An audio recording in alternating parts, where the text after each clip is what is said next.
अल्लाह के प्यारे रसूल सल्लल्लाहु अलैहि वसल्लम ने फरमाया कि जब तुम सोते हो तो शैतान 3 गिरहें लगाता है, गंडा 3 गिरहें लगाता है तुम्हारे कान में और कहता है सो जा सो जा सो जा, रात लंबी है।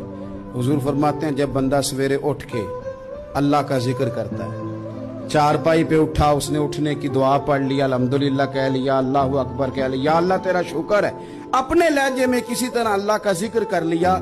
जब वो रब का जिक्र करता है तो शैतान की पहली गिरा खुल जाती है, और जब वो वुजू करता है तो दूसरी खुल जाती है, और जब नमाज पढ़ता है तो शैतान वैसे ही दूर हो जाता है।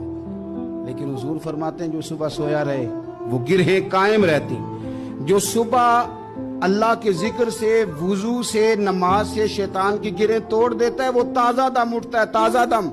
एक तो बात मैं जवानों से बिलखुसूस आपसे गुजारिश करूंगा कि रात को जल्दी सोने और सुबह जल्दी उठने का माहौल बनाएं।